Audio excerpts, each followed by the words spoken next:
channel. Hope you're all doing good. Recently I received this 3-liter stainless steel pan type pressure cooker from my most favorite cookware brand, Indus. This tri-ply white shaped cooker comes with a heavy bottom. The best part is its 2-in-1 function. This pressure cooker can also be used as a frying pan. And I have come up with many time saving meal ideas in today's video by using this cooker to its maximum potential. You can purchase this product and get up to 40% discount and extra 12% off using the coupon code JNS24, link given in the description box. A busy week can go smoothly if we plan everything in advance, especially if we did some small meal prep ahead of time. Hence I started this week by doing little pre-prep like peeling garlics, shallots and ginger, plucking coriander and mint leaves and chopping coconut flesh into smaller chunks. I like to store mint in the fridge in 2 ways. First way is to store them like a bouquet in a glass container filled with water, and then I'll cover the top loosely with a plastic bag. And the second way is to store the leaves in an airtight container by wrapping it in a cotton cloth. If I got the coriander leaves with roots, I'll be storing it like a bouquet, or else I'll wrap it in a cotton cloth and then store it in an airtight container. But before that I removed all the damaged leaves. Before storing the peeled garlic and shallots in the fridge, I'll wash them to remove all the specks of black mold present on them, especially on the shallots. After washing, I'll dry them with a cotton cloth. And then again I repeat the same process. I'll wrap them in a cloth and then store it in an airtight container. All of this stay fresh up to a week, but for me it gets over within 5 days.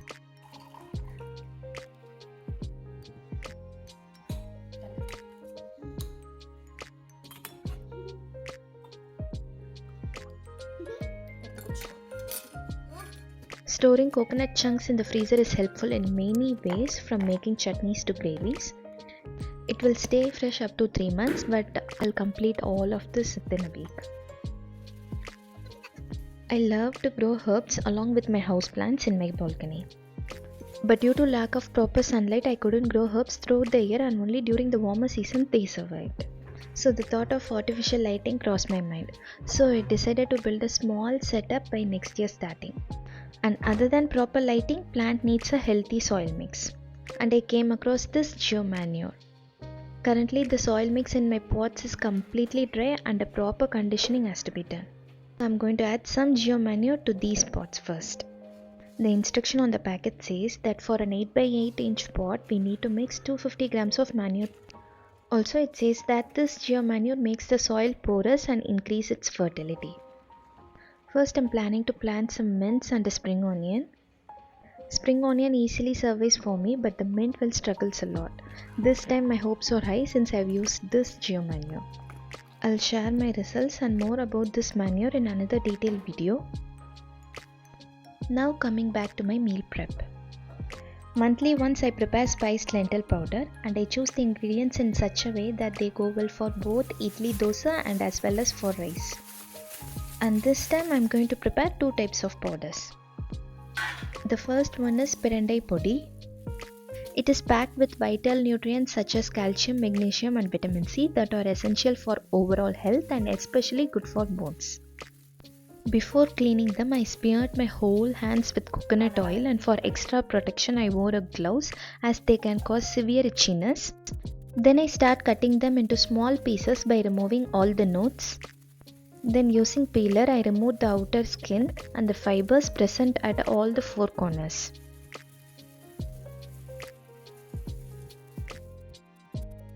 The intersection of this plant is in rectangle shape, and the fiber present on all the 4 corners has to be removed. Along with that I am removing the thick skin as well.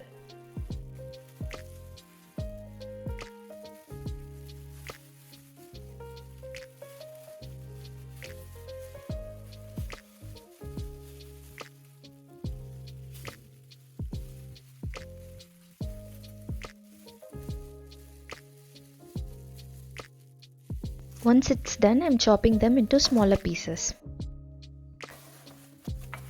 Then for preparing the powder, I've taken the above ingredients and I'll start by roasting them one by one.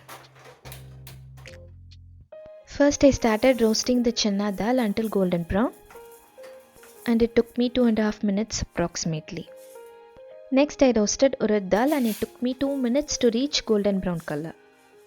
Then I roasted peppercorns, cumin seeds and button-sized tamarind pulp. By this time the pan will be already very hot, so they get roasted quickly. Then I roasted some red chilies until the skin starts to develop light brown spots. Finally I sauteed the chopped pirandai in 1 tablespoon of oil. For the first 3 minutes I sauteed them in high flame. Then I reduced the flame to low and then sauteed them until its color changed. And it took me around 4 minutes for me to reach this color. Before grinding, I am draining the excess oil from the pirandai using a strainer. Then to make sure that the mixer grinder is moisture free, I am showing it in the direct flame for few seconds. Now I am grinding everything to a fine powder.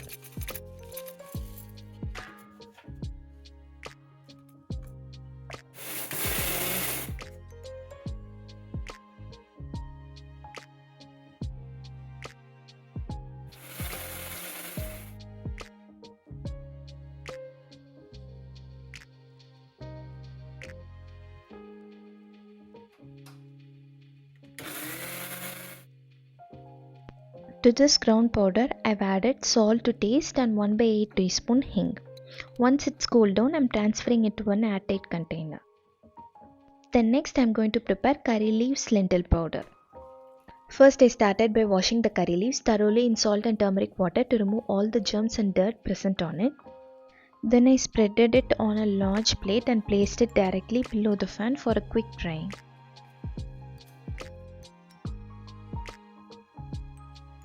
Once it's dry, I start by roasting them on a pan until crunchy.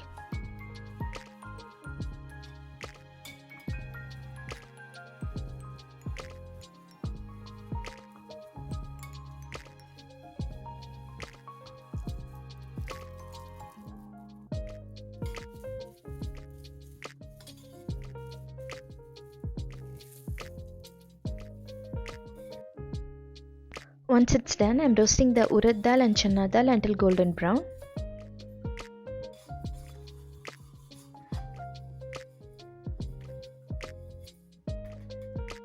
Then I am adding dried red chilies, cumin seeds and peppercorns. They'll get roasted quickly. Then I switched off the flame and added the sesame seeds and covered the pan with the lid as they will get sprouted immediately. The pan is hot enough to roast the sesame seeds. And finally I am roasting some garlic pods until dark spots develops on it.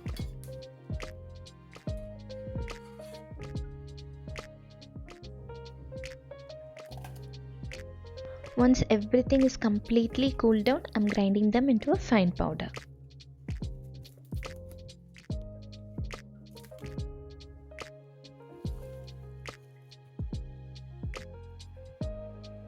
Finally, I am adding some salt to taste and 1/8 teaspoon of hing. And then I am storing it in an airtight container. I am doing a small minimalistic arrangement in this mini serving tray. I have placed these two powders along with the sesame oil and a salt pepper shaker. I am storing the sesame oil in this IKEA soya sauce dispenser. And then to keep the salt moisture free, in this shaker I am adding a teaspoon of roasted rice. I'll place this tray on my buffet table.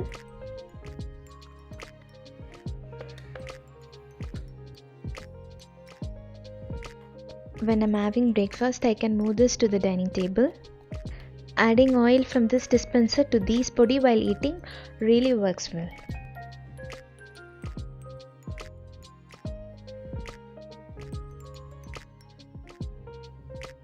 Initially I was making mayonnaise with milk powder and oil, but this time to make it bit healthy I am using hyacinth beans. First I pressure cooked the overnight soaked beans for 5 whistles. Then I ground them into fine paste in the mixer grinder along with the above ingredients. And to get a silkier consistency, I am adding olive oil and some water. Healthy homemade mayonnaise is ready. You can store it in the fridge for 5 days and I'll show you in what ways I use them later in this video. To me, preparing ghee at home is such a satisfying process. I collect cream every day from the milk and store it in the chiller. And I was able to collect these 3 boxes in a period of 3 months. Keeping the leftover milk in the fridge helps with the formation of thick creamy layer on the top. For the comparison, I am showing the cream from the fresh cooled milk. From this cream, first butter has to be separated by running it in the mixer grinder. I have taken 1.5 box of cream first. After taking the cream from the chiller, I let it sit in the room temperature for at least 4 hours.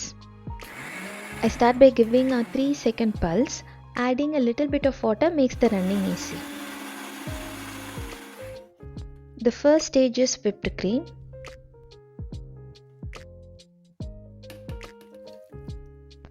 Again, we can add water if necessary, and I am continuing to run the mixie.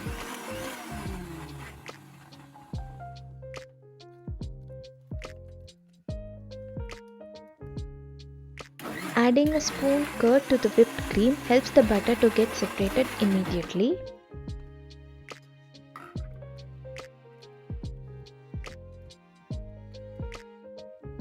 Then I am straining this to remove the butter. And this buttermilk can't be consumed as this cream is 3 months old. In the same way, I prepared the second batch of butter from the remaining cream.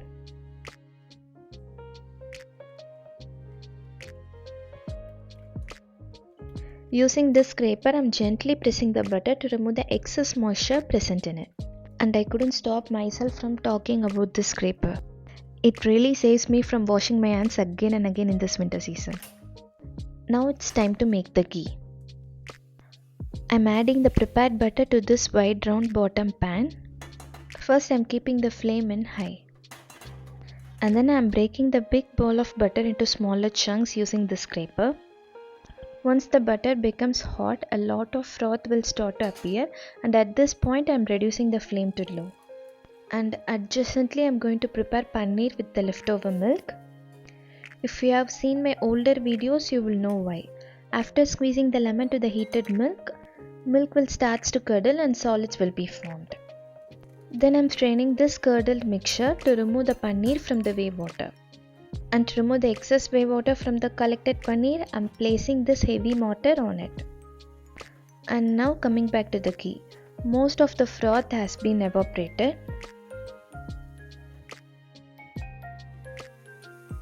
After a few more minutes, the froth has been completely controlled. At this point, I increased the flame from low to medium. After a few minutes, the golden liquid will start to appear and I kept stirring. And at this stage, the butter will be bubbling rapidly and the milk solid will start to settle down.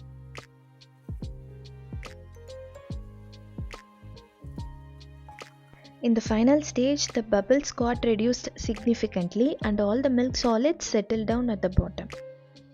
And using this ghee strainer, I am removing the milk solids from the clarified butter, that is ghee. Finally, beautiful golden liquid is ready.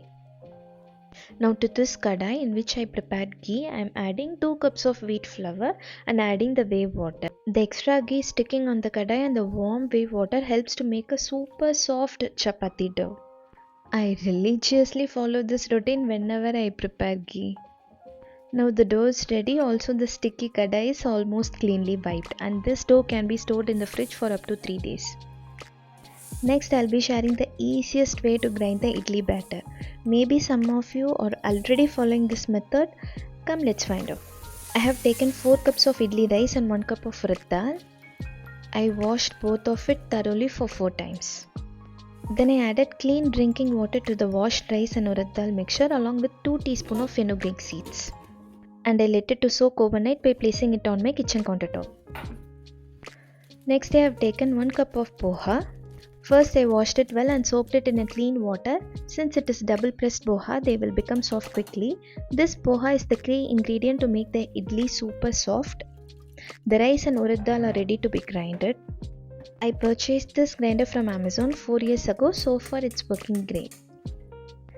Then I used a medium sized colander to scoop the rice and dal mixture. It works really well for me. After running it, I just poured the entire mixture along with the soaked poha.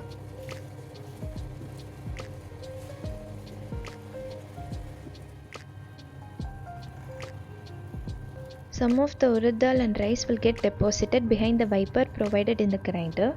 So using my multi-purpose scraper, I just loosened the urad dal that got stuck to the wiper. Totally I'll run the grinder for 15 to 20 minutes. So for every 5 minutes I'll do this to prevent the urad dal deposition.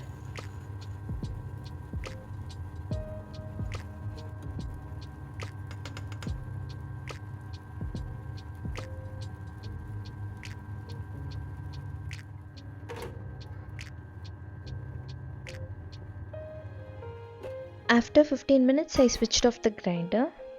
First I'll remove the grinding stone carefully and place it on a large plate.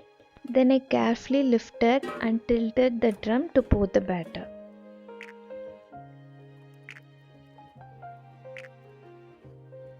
Now I'll add 1 cup of water and place the grinding stone back inside.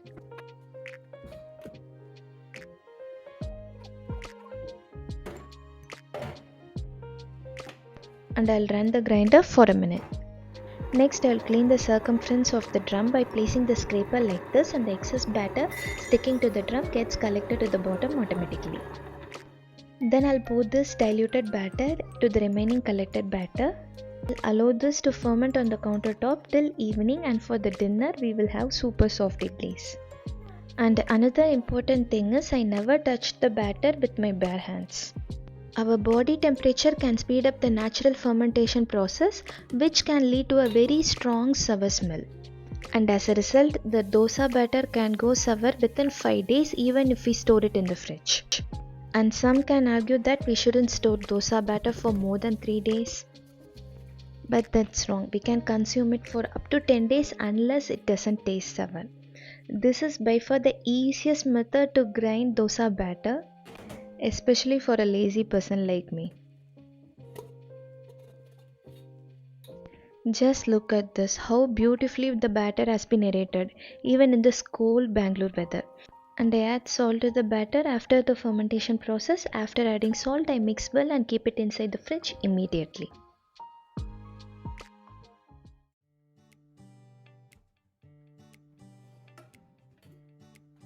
If you're a working person or a working mom or a stay-at-home mom or the dad who cooks, then the 4 lunch meal ideas that I'm going to share now will be super helpful for you. First, I'll start with the most basic and the easiest dish. To this 3-liter cooker, I've added half cup washed rice and added 2.5 times water. You can decide the water ratio according to the rice that you use. Then to this stainless steel container with threaded lid, I am adding 1/3 cup of soaked tur dal along with the above ingredients.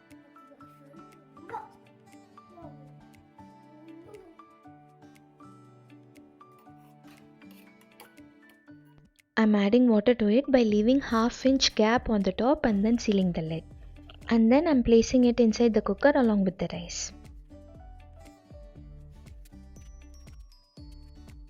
Then I am also placing 2 peeled whole potatoes inside for the side dish.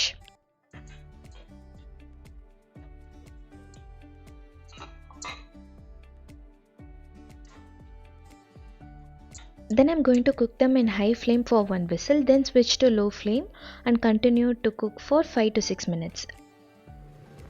Actually, I heard a small thud sound, so I guess the lid of the dal container has been removed. And yes, I was correct, I should have sealed it tightly. Then I carefully removed everything. The rice is cooked perfectly. Dal is ready. We can take it as it is or we can add tadka to it. Then I'm chopping the potato for the fry. I transferred the rice to another container and using the bottom pan of the cooker for frying the potatoes. First starting with the basic tempering.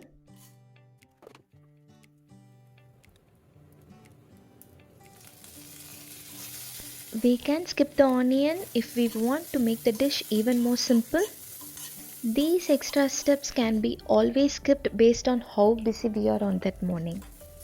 Then adding the masala powders and sauteing it for 20 to 30 seconds and adding the boiled potatoes and mixing it well.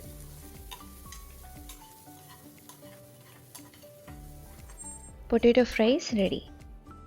This quantity is actually enough for 2 kids' tiffin box. And if you have one kid, one portion you can pack it for lunch and the other portion you can have, and you can ask your husband to have lunch in his office canteen.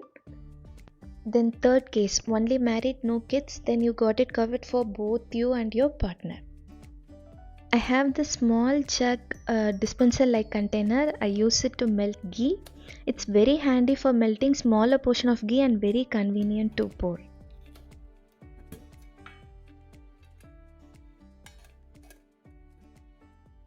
And it took me 20 minutes including the prep and cooking time, and also very less vessels to wash since I used my 2-in-1 pressure cooker. And for the second meal idea, I'm going to prepare veg kurma and beetroot fry. And for this recipe we need some chopping and grinding to do. So it might take extra 5 to 6 minutes. First, for the masala paste for the veg kurma, I have taken the above ingredients and ground it into a smooth paste.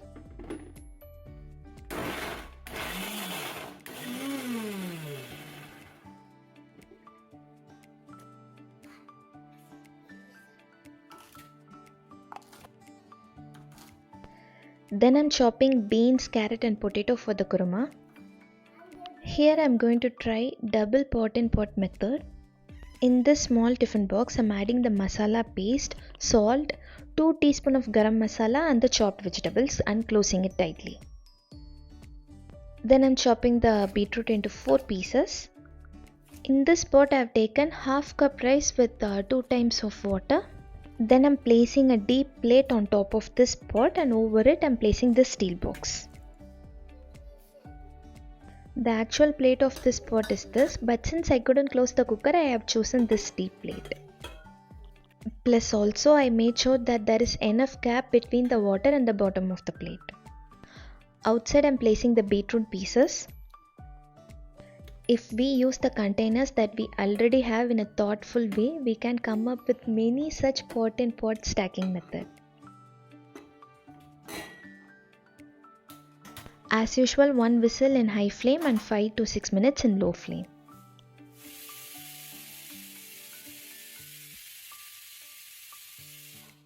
Here I just use the timer to calculate the total duration and cross check for my own understanding.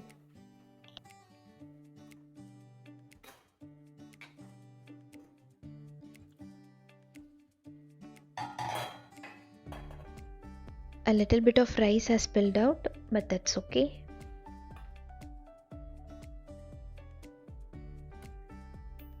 This container is very hot and I carefully opened it using a cloth, and then I realized the carrot and potatoes were not fully cooked but the beans was good. I cut them into bigger size assuming that it might get overcooked if I cut them in smaller pieces, but later realized that the pressure and temperature inside the tiffin box will be less compared to the pressure inside the cooker.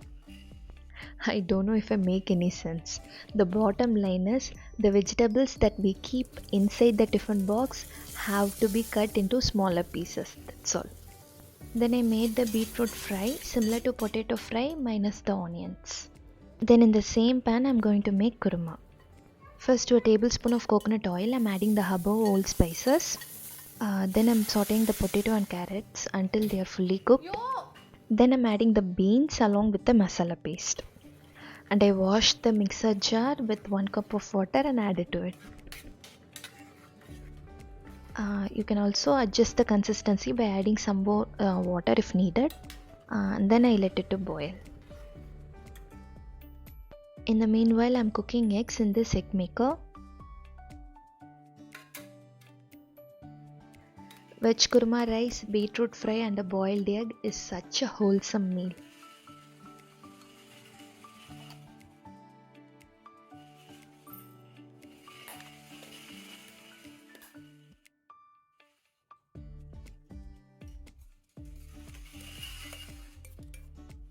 I even had some leftover korma which can be used for dinner with chapati. For the next meal, I'm going to prepare hyacinth beans gravy, that is moche gravy. And for the side dish, I'm going to make beans carrot fry. In the bottom, I placed the overnight soaked hyacinth beans with some water and placed a lid in the middle. The lid acts like a pedestal on which I place the bowl with rice. And inside the rice, I'm going to place the chopped beans and carrot in an airtight container. And for the fry, I'm going to add coconut cumin chili paste. I mixed this grounded paste with the chopped vegetables and added salt and turmeric to it. But then realized this box lid is very loose. Hence, I transferred it to this clip lock tiffin box and added some water to it.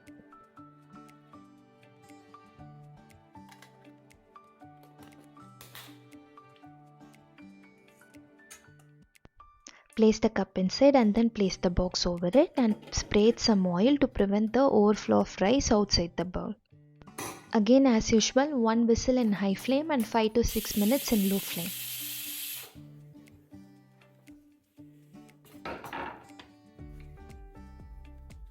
While the pressure is getting released, I'm keeping the items ready for the gravy.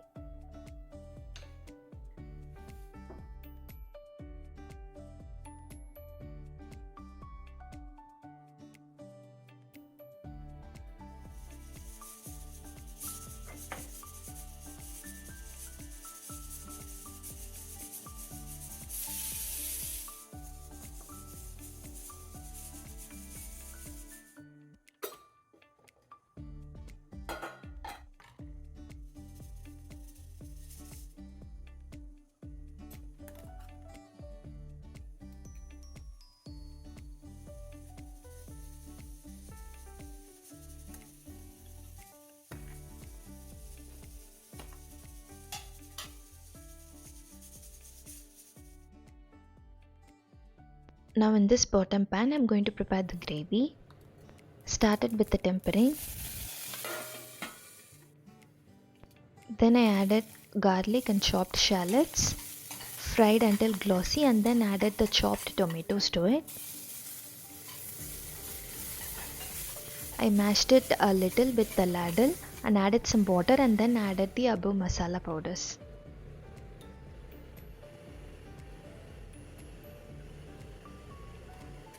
Mixed well and adjusted the consistency by adding some water and then the prepared tamarind paste.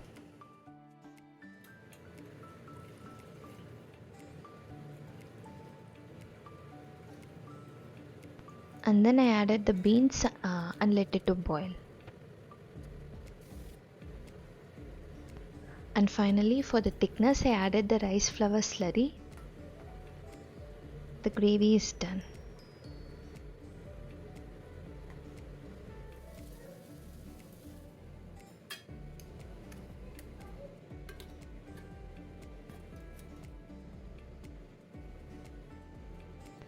If you are a non-vegetarian, you can enjoy this with fish fry, and if you are a vegetarian, you can just enjoy this with puppet. Next dish is not exactly for a busy morning, but you can give this a try.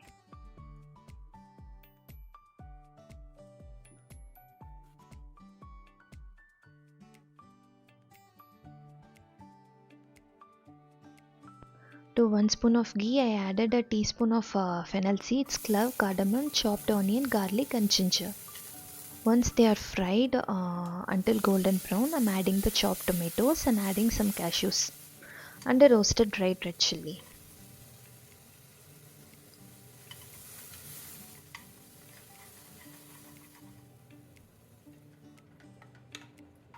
Then adding half cup of water to it. While I'm letting this mixture to boil, I'm quickly going to make my version of jeera rice. To 1 cup of seeraka samba rice, I have added 2 cups of water. To this I have added the chopped coriander and mint leaves, a teaspoon of cumin seeds, salt to taste with some sprinkle of oil. I placed it inside the cooker and top of it I have placed a raw banana. As usual, cooking it for 1 whistle in high flame and 5 to 6 minutes in low flame.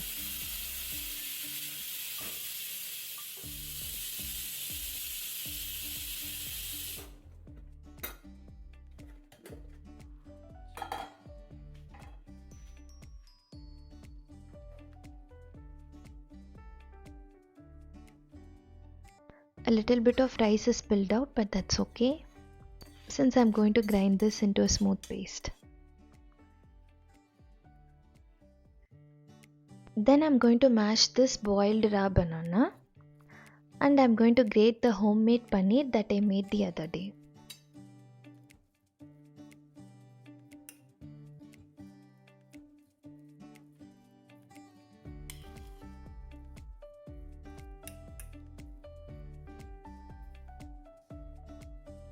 To this mixture, I've added dehydrated onions since I didn't have the fresh one. Then I added some chopped coriander, chili powder, garam masala, besan flour, rice flour, and a quarter teaspoon of ajwain.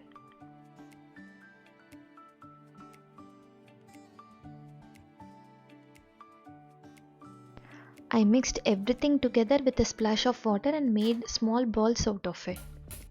Next, I'm going to fry these balls in this paniyaram pan until golden brown.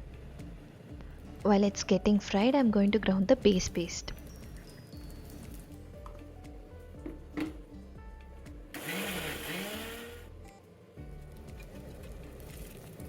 Here veg kofta balls are ready.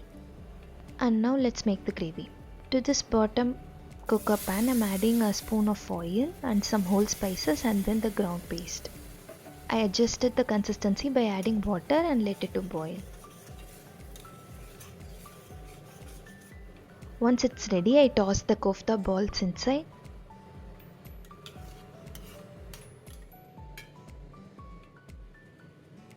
I took approximately 25 to 35 minutes to make this. You can try this with mushroom and paneer as well, and they take even less time compared to making kofta ball gravy.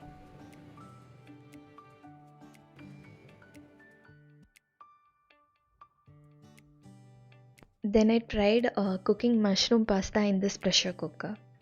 Just like how I made pasta in the idli steamer, I tried it. Doing stack cooking in pressure cooker is kind of fun. We just need to place each dabbas and bowl inside just like a jigsaw puzzle. So to make the pasta, first I am adding 2 cups of pasta to the pressure cooker and I filled it with water till the pasta is fully covered. Then I placed a cup in the middle. I also added 2 tomatoes and 1 roasted dried red chilies with which I'll be making the sauce for the pasta. Then I placed the mushroom in this deep plate. I'm going to cook this for 5 whistles in high flame.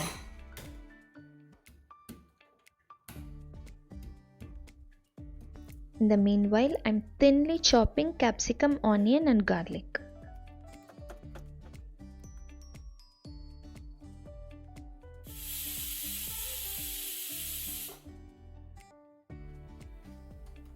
After switching off the flame, I'm releasing the pressure manually.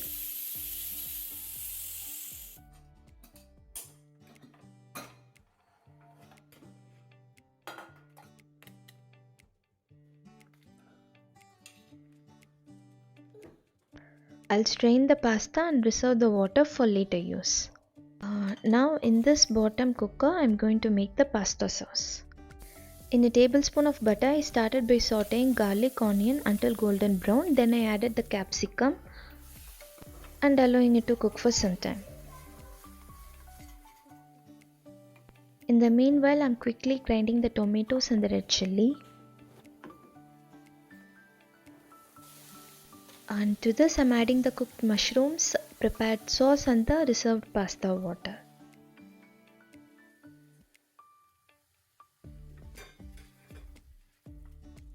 After mixing it well, I'm tossing the pasta.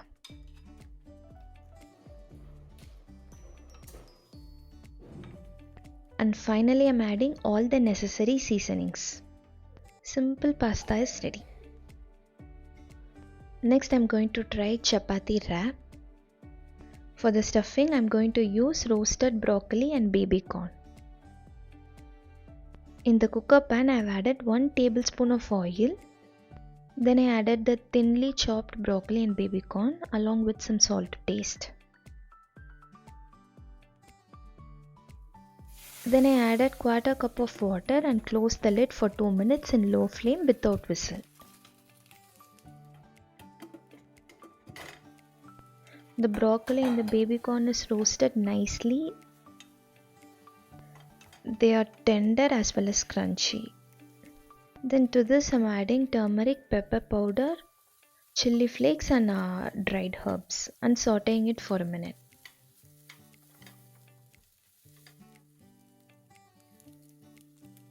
The filling is ready. Now I'm going to make the chapati. This is the dough I prepared with the whey water.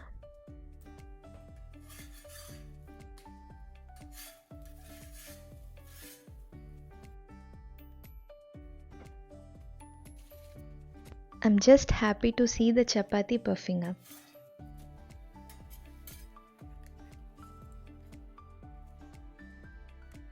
Once the chapati is ready, I am spreading the mayo that I prepared, then I am placing the roasted veggies in the middle.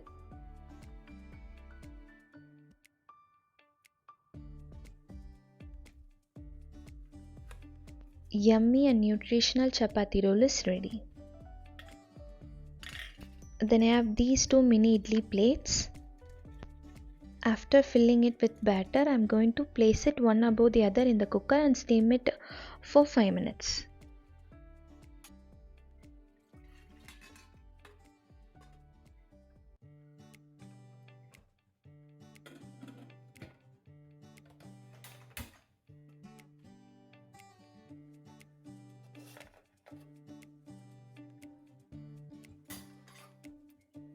In the same cooker pan, I am going to make fried idlis. First I did the basic tempering. Then I added the idlis and mixed it well. Then I am adding the curry leaves lentil podi that I prepared and tossed it well.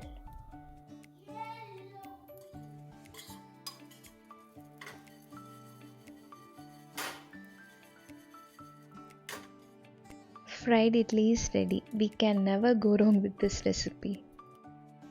But I went wrong with this last recipe. These mini gluten-free buns have been going viral in the last 2 months. So I thought I'll try it in this cooker. So many of them have shared this recipe, so I went through all of them and decided the ingredients and ground them together. But I made a blunder. Instead of adding baking powder, I added baking soda, so the taste was bitter. To make this, I preheated the cooker first by removing the gasket and whistle for 10 minutes in low flame. Then I made mini teddy bears from the grounded mixture. And then I placed the bun inside the cooker and baked it for 8 minutes in low to medium flame.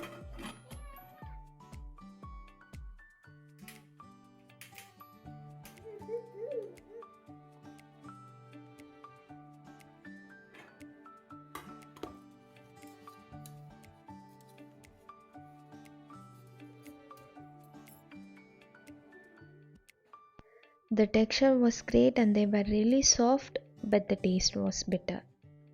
And my son absolutely hated it. But that's okay, failure is part of life. Next time we'll make it right and share the results with you all. That's it for today. I hope you found this video interesting. If yes, give a thumbs up and share your thoughts in the comment section. See you all again with another video. Until then, bye, take care.